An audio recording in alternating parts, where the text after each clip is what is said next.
Welcome back to another episode of The Draw Step.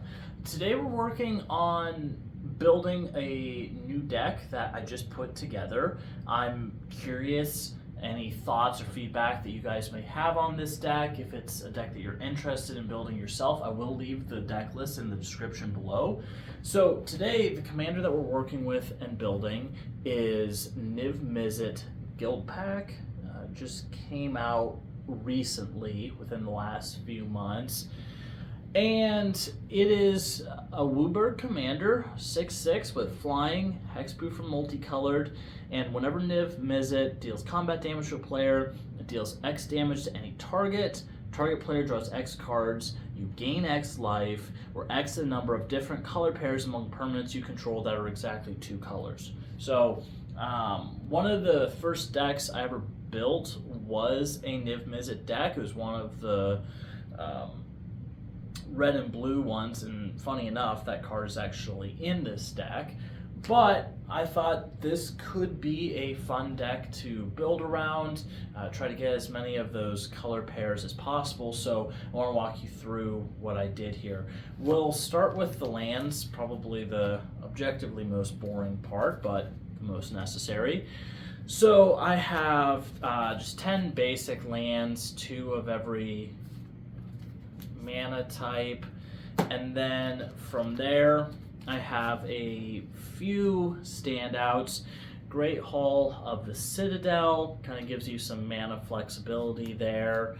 Myriad Landscape, classic, everybody knows them. And then I have 5 of the tricolor lands, kind of gives you a little bit of flexibility and mana fixing there. Now again, if you don't have a lot of non-basic lands, you can just go a little bit heavier with the basic lands. It just depends on what you have available to you. I had those on hand, so it works perfectly with a WooBird commander. From there, I leaned really heavily into, there's a couple different cards you can do as far as non-basic lands. It seems like every set they come out with, they have more non-basic lands available, but I decided to go a very specific route, and I'll show you why in a second. I leaned very heavily into gates. I have a few different gates here. First I have Gone Gate, and then Baldur's Gate, the Black Gate.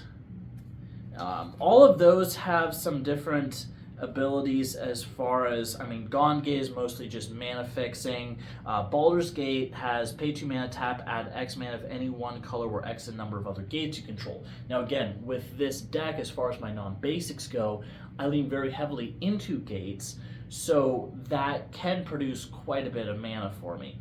And then with the Black Gate, it's pay 1 in a black, tap, choose player with the most life or type for the most life. Target creature can't be blocked by creatures that player controls this turn. So that can give some evasion to your commander when you're trying to swing in on somebody who's a threat. Next I have Seagate, which again can just give you some mana fixing there. And then Basilisk Gate, which has pay 2, tap, target creature gets +X until end of turn, where X is the number of gates you control. Now, again, if you don't have a bunch of gates in your deck, this isn't going to do much for you. But because I lean so heavily into gates, I think that this is going to give a nice buff to either your commander or whichever creature you choose to use it on. From there, I have pretty much every of the dual land gates. Just run through those really quick. So again, it helps with mana fixing. It takes care of getting you all the colors you need to cast your commander, and it's a heck of a lot of gates. So again, obviously you have all 10 of these, and then on top of that with the others, there is 15 total gates that are in this deck. Now, why did I lean so heavily into gates? Again, like I said, the mana fixing, obviously, but the other reason is because this felt like, with a WooBird commander, this felt like a great opportunity to use Maze's End. I love alternate win cons. Anytime I can find a way to sneak one into a deck, I go for it. It's kind of fun. So Maze's End is one that I've always wanted to use. The idea of being able to use lands to win the game, something that we're trying to get out anyway, just felt like a lot of fun. So Maze's End, if you're not familiar with it, it's pay 3 tap. Return this land to its owner's hand, search your library for a gate card, put it onto the battlefield, and shuffle. If you control 10 or more gates with different names, you win the game. Easy peasy. And then last but not least, Command Tower, any of your mana colors you need, and Evolving Wild. So if in a pinch you really need a specific land, you're good to go there. So that's pretty much it for the lands. Nothing crazy, but again, just kind of a different approach as far as the mana fixing goes from there. Next up, we have the enchantments, and technically this is not an enchantment, it is a battle, but close enough. This particular one is Invasion of Zendikar. This was just part of the ramp package to help get to where you need. With this commander, he's not cheap, and I wanted to make sure that ramping isn't an issue for me. So Invasion of Zendikar, when it enters the battlefield, search your library for up to 2 basic lands, put them on the battlefield, tap and shuffle. And then once you actually defeat the battle, or whatever they call it, defeat it, it comes back as Awakened Skyclave. It's a 4/4 with Vigilance and Haste. It's a land addition to its other types, and it can tap to add 1 mana of any color. So in total, for 4 mana, you're getting 2 basic lands and ultimately a mana dork that can, in a pinch, swing if you need it to. So again, just some flexibility and extra mana there, which is nice. From there, I have a few different enchantments.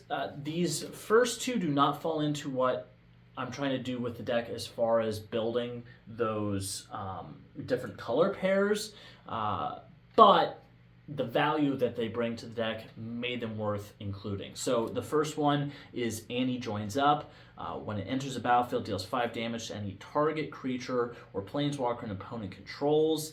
If a trigger ability of a legendary creature you control triggers, that ability triggers an additional time. So again, this is a pretty powerful ability that Niv-Mizzet has. And now when you combo that with this enchantment, getting that ability twice just off of 1 hit, that is definitely worth it in my opinion.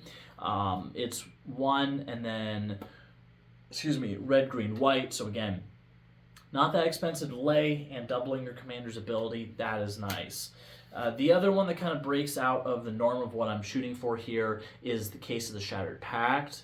When it enters library, search your library, or when it enters the battlefield, search your library for a basic land card, reveal it, put it in your hand, and shuffle. Not direct ramp as far as getting you onto the battlefield, but getting you more land, make sure you're hitting all of your land drops. And then to solve, there are 5 colors among permanents you control.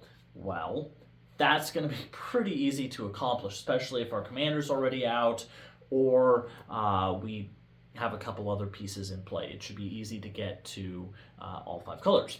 Now, when it's solved, at the beginning of combat on your turn, target creature you control gains flying, double strike, and vigilance until end of turn. A couple different ways you can go with that. The one would be just buffing one of your creatures. If you want to get one of your other creatures in this deck through, cool, you have the ability to do that. Personally, what I was looking for was the double strike, allowing your commander to hit twice, again, doubling that triggered ability. That is a huge win in this deck. So those are kind of the 2 exclusions as far as not color pairs. Moving right along, I have Legion's Initiative. Red creatures you control get +1/+0, and white creatures you control get +0/+1. And then you can pay red and white, exile Legion's Initiative, exile all creatures you control at the beginning of the next combat, return those creatures to the battlefield under their owner's control, and those creatures gain haste until end of turn. This is a really nice piece if in a pinch there's, if you board wipe, a couple different ways you can go with it. Probably a board wipe is going to be your best option. As far as you see it coming, you exile this, get your board out of the way, save it from getting destroyed, or if you drop the board wipe yourself, take out all of your opponent's stuff, and then do it right before your combat. Let your board come back in, attack, maybe win the game. Nice. And it's red and white, color pair. Bang. Then we have Fires of Yavamia. Dude, I don't know. Read it for yourself. Hopefully you can pronounce things better than I can. But it gives all of your creatures haste, and you can sacrifice it. Target creature gets +2/+2 until end of turn. The haste part is nice, so you can get your commander out, swing with it right away, try and get the best value for it. And again, big thing, has that color pair. Because if you're just looking for haste, there are other options out there, especially in red. I think it's Aggravated Assault, if I remember correctly, is another enchantment that gives all of your creatures haste. So there's other ways to do it. It's mostly that color pair. That's what I'm looking for there. Widespread Thieving. This is a nice one. Again, it is a monocolor, so it doesn't help towards the color pairs, but when it enters, it has the Hideaway 5, and the big thing is whenever you cast a multicolored spell, create a treasure token. We are going to be casting a lot of multicolored spells with this deck, so being able to get some mana back, building up those treasure tokens, that's going to be really nice. And then you can pay Wooburg, and if you do, you may play the exile card without paying its mana cost. So maybe cheat something larger into play with that, kind of flexible there. Personally, I don't care about that portion as much as getting the treasure token. And then we have Unflinching Courage. It's an aura, enchanted creature gets +2/+2 and has trample and lifelink. Now again, color pair and giving your commander trample to make sure that if one of your opponents does have flying, it gives you a little bit extra to get through, do that combat damage, and get that trigger. So that's nice. And then the last of our enchantments is Buried in the Garden. When it enters the battlefield, exile target non-land permanent you don't control until Buried in the Garden leaves the battlefield.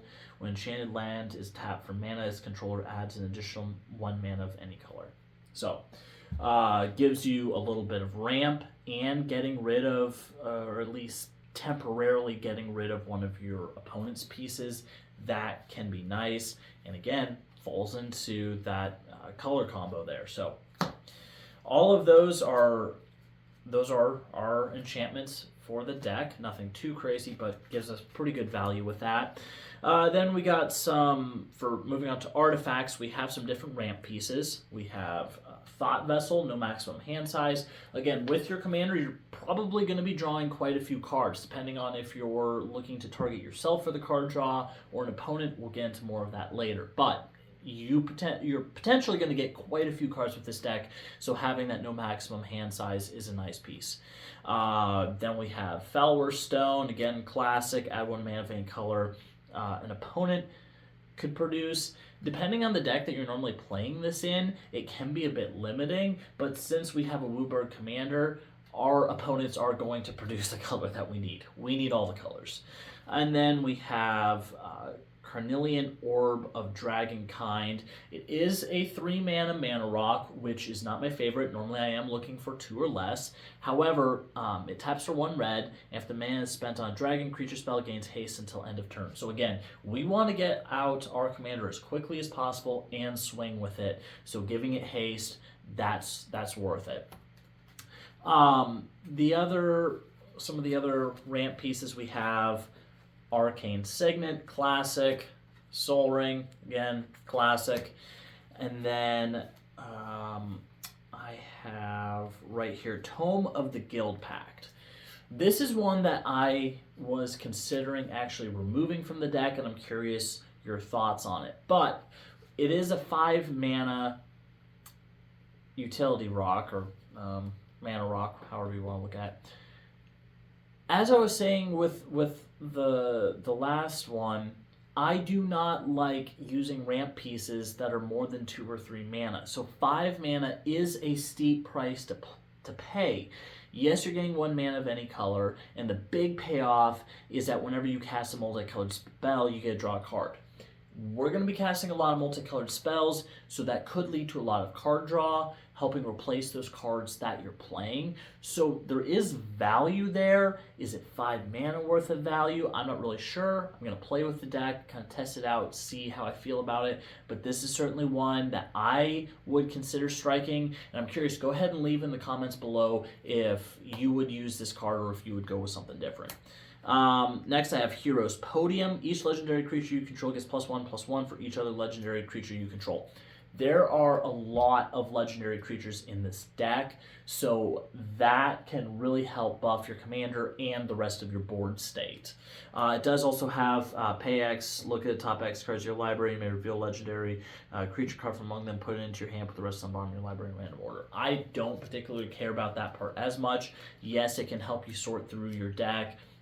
If there is a particular legendary creature that you're looking for, like some of your combo pieces, great. That'll help you find them, but that buff is the main thing I'm looking for. Expedition Map.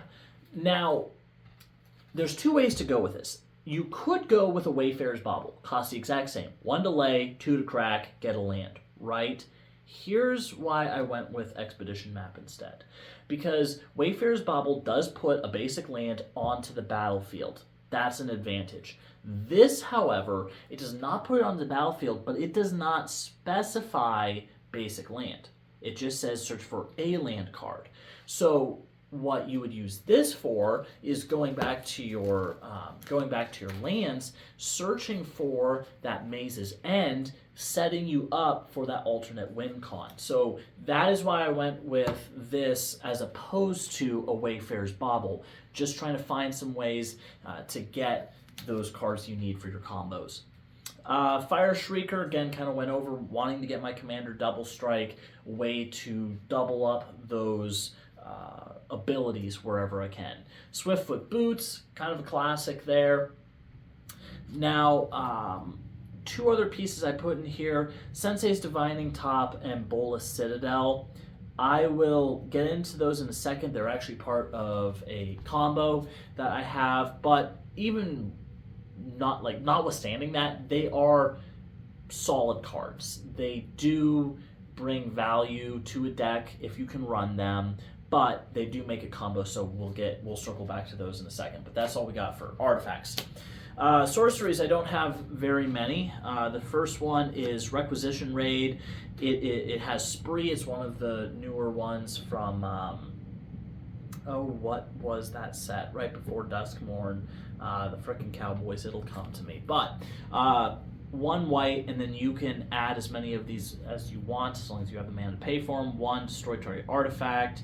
Another one is destroy target enchantment, or put a 1/1 counter on each creature target player controls. So that gives you a lot of flexibility. If you're looking to remove multiple things, if you're wanting to just buff your army, a couple different ways you can go there. Giving you that flexibility, that is really nice for a solid price. That's a good piece to have in there. Then we have a ramp. Now, again, there are better ramp cards out there. However, this one is getting 2 gates onto the battlefield tapped. So with the heavy gate theme that we are going with this deck, great piece for it, worth the mana. Now, the last one, this is a personal favorite of mine. Like I said earlier, love alternate win cons, and by far one of my favorite is Approach of the Second Sun. It's hard for your opponents to deal with. Obviously, a counter spell would work, but if they don't have one handy, you can win the game pretty quickly. With the amount of cards that you can draw with your commander when he hits, this can easily, you can play this, put it 7 down, and then draw it back with your commander. So this is a really fun card to run. Does it always work? No, not necessarily, but when it does work, it's pretty fun. Now we're getting into our instance. Got quite a few more of these. Fake Your Own Death. If somebody comes after your commander, gives you some protection right there. Fracture. Be able to take out whatever your opponents have that's causing you problems.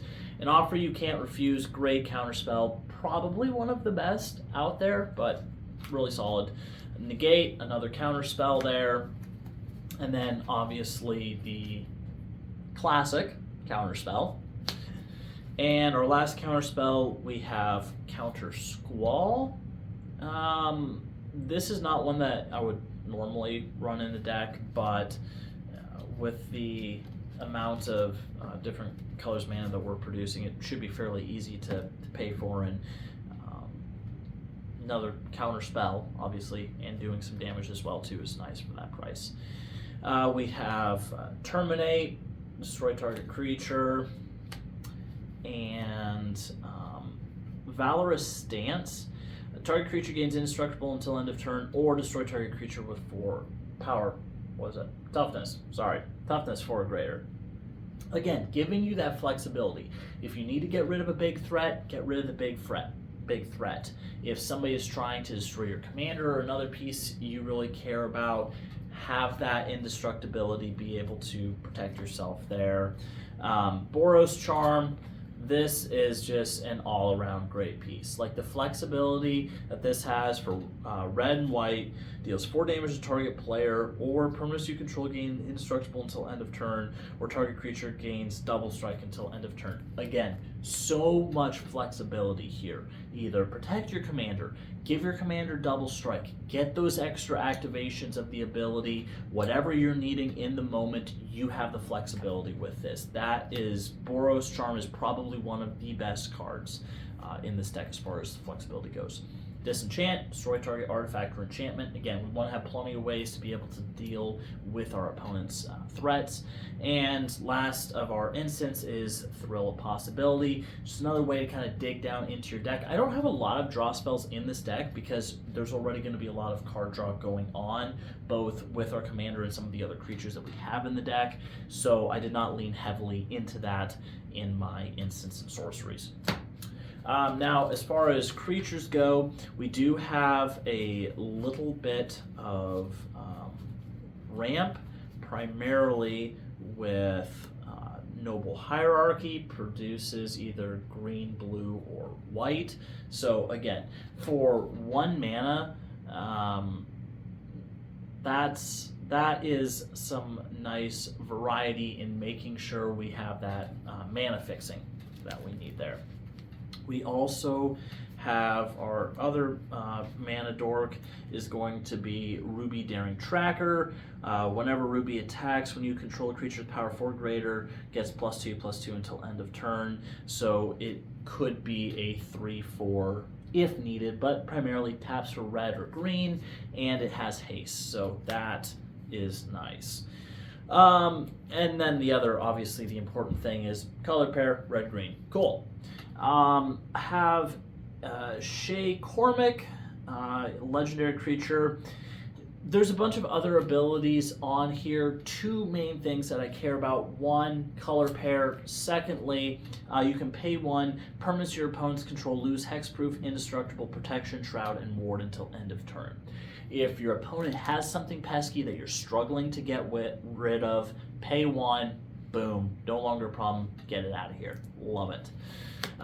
Sky Knight Vanguard, red-white. Whenever Sky Knight Vanguard attacks, create a 1/1 white soldier creature token that's tapped and attacking. Not too much to really get into here. Color pair, has flying, great for defense in a pinch, and then creating more creatures when you attack. A couple other pieces I want to get over. Vizier of Mengari, don't know if that's how you pronounce it, but it has a lot of words. Key phrase. You can spend mana of any type to cast creature spells. You can look at everything else it does there. Casting creatures off the top of the deck. Great.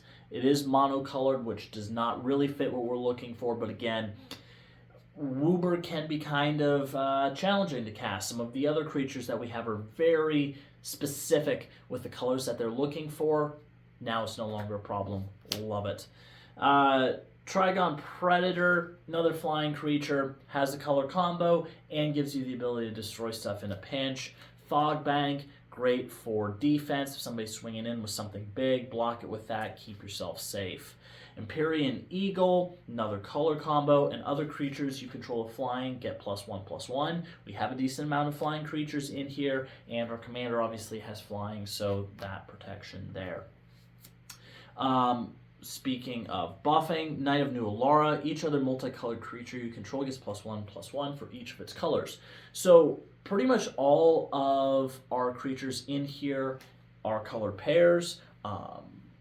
That's going to give them a nice little buff, and then our commander obviously being all 5 colors, he is going to be a big boy with this creature. So that is a really nice buff right there.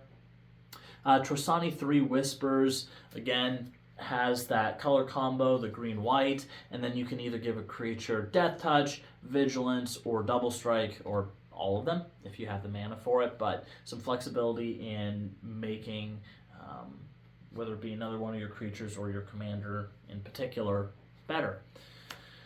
General Ferris Rockrick, hexproof from monocolored, and whenever you cast a multicolored spell, create a 4/4 red-white Golem artifact creature token. This is huge. This is big because we're going to be casting a lot of multicolored spells. So getting that additional value of a 4/4, like that is pretty good return on any of these other creatures that you're laying. Goldforge Thopteryx.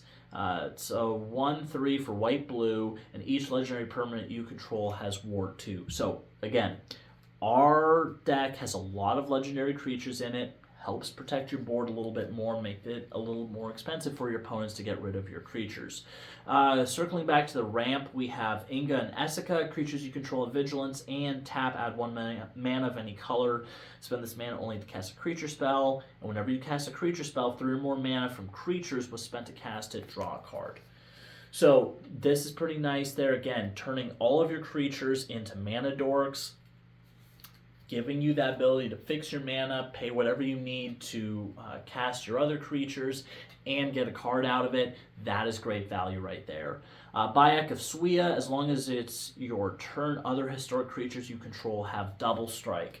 Again, I really want to get as many activations from my commander as possible, so double strike there, that is big. Pippin, Guard of the Citadel, blue-white, Vigilance, Ward 1, another target creature you control gains protection from the card type of your choice until end of turn. So you can use this, protect your commander in a pinch, or help him get through if you give him protection from creatures, whatever you need to do. Jolene, Plundering Pugilist. Yeah. Whenever you attack with 1 or more creatures, power 4 greater, create a treasure token. Our commander's a 6/6, treasure token. Nice. Get some extra mana there. You can also sacrifice a treasure token and deals 1 damage to any target. You're probably not going to be doing that. You're probably just going to be using your treasure tokens to, buy stuff, lay stuff, whatever. Hajar, Loyal Bodyguard. You can sacrifice them, and legendary creatures you control get +1/+0 and gain indestructible until end of turn. Another color pair there, and being able to protect your board in a pinch. The Locust God. Again, getting additional value for whenever you draw a card, create a 1/1 blue and red insect creature token with flying haste. We are going to be drawing a lot of cards with our commander and just throughout the game. So getting those 1/1 flyers on top of everything else that we're going to be doing is really great value. And he does have the ability to draw a card himself. Gloom Shrieker, when it enters the battlefield, return target permanent card from your graveyard to your hand. This is a nice little recursion piece. If our opponents do manage to get rid of something that we really care about, be able to bring it back to our hand. Conduit Goblin gives you energy. Don't really care about necessarily, but you can use 1 energy, and a target creature gets +1/+0 and gains haste until end of turn. Again, if we can get this out early, use it for when our commander comes out to be able to swing with it right away. Now, I want to get into some of the other combos that we have. A really nice one, and this isn't necessarily a combo, but a solid piece with this deck. Aurelia, the War Leader. It's a 6 mana, 2 generic, 2 red, 2 white. Angel has flying, vigilance, haste, and when it attacks for the first time each turn, untap all creatures you control after this phase. There's an additional combat phase. Again, being able to swing with your commander, connect, get that ability, and then swing again. Huge. Could be game ending right there just from combat damage alone. A couple other things we have here.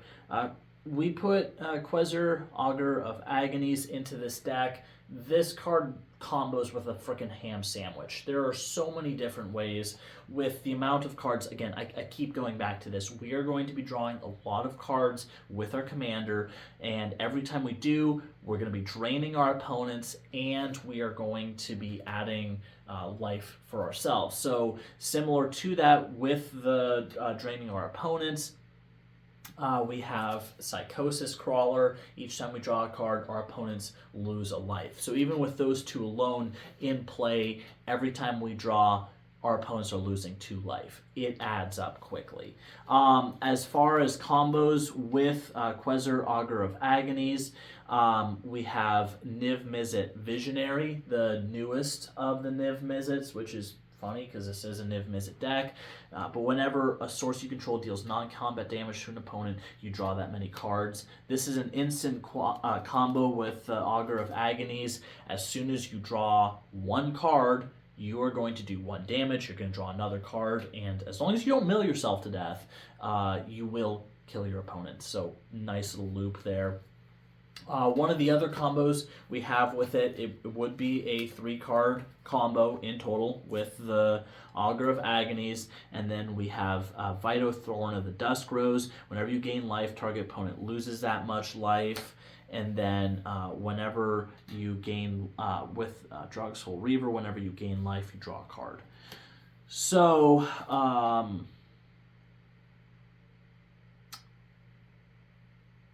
that is going to give you the ability of, whenever you're drawing cards, all of these pieces kind of just come together to basically what we're trying to accomplish here is getting as much value as possible from this card draw that we're going to be doing. Your commander is also gaining you life, which again plays into the Thorn of the Dusk Rose. That life that we're gaining is then draining our opponents as well too. We actually have 3 total Niv-Mizzets in our deck on top of our commander. All of them are doing pretty much the same thing, pinging our opponents every time we draw cards. They work together really well for that. I should have mentioned this one earlier. It doesn't really combo with any of these, but is a solid piece. Arbaz, dude, I don't know how to pronounce anything. I've been over this. When it or another non-token historic permanent enters the battlefield under your control, deals 1 damage to each opponent, and you gain 1 life. Again, we have a lot of artifacts. We have a lot of legendary creatures. This ability is going to happen quite a bit, pinging our enemies. And then last but not least of our creatures, we have Scrolling Crawler. At the beginning of your upkeep, each player draws a card, and whenever an opponent draws a card, that player loses 1 life. So this is a different way you can go with your commander's ability, is instead of targeting yourself with that card draw, you can target an opponent. And yes, they are getting extra cards, but at the same time, you are also pinging them for a good chunk of life. I wanted to circle back to these 2 because they also combo with Augur of Agonies.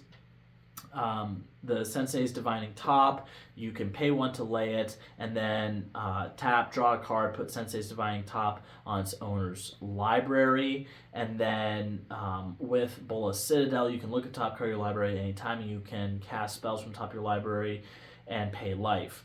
So what you can do with this is every time you draw a card, you're gaining a life. It's an infinite loop draining your opponents because you can use the Bolas Citadel to keep pulling this off of the top, casting it for free, tapping it to draw a card, gaining that life right back, pinging your opponents, putting this back on top, keep doing it over and over again until you've done 40 damage or whatever outrageous amount of life your opponents have. So, again, there are quite a few different ways that you can go about winning with this deck. You can just punch them in the face enough with your commander or some of the other creatures on here, you're going to be getting some buffs. So you will have some pretty beefy cards on your board. Otherwise, you can go a combo route. You can win with Maze's End. You can win with Approach of the Second Sun. There's a couple different ways built into this deck, giving you that flexibility if you're playing against a life gain, if you're playing against some other different strategies there, tokens, somebody building up a huge board so it's hard to really swing through on them. You have ways around this. You have some destruction, you have some protection, you have ways to compensate for a lot of what your opponents are doing there. Again, this deck was a lot of fun to build. I just put it together within the last couple days. I'm curious what your thoughts are. If there's anything you would change about it, go ahead and let me know in the description below. If you haven't subscribed to the channel yet, please subscribe. We're going to be doing more of these deck buildings. And if you have a suggestion for a deck that you would like to build, or if you'd like to see how I would build your favorite commander, again, leave it in the comments below. I'll take a look at those and we'll go from there. So I'll see you guys on the next video.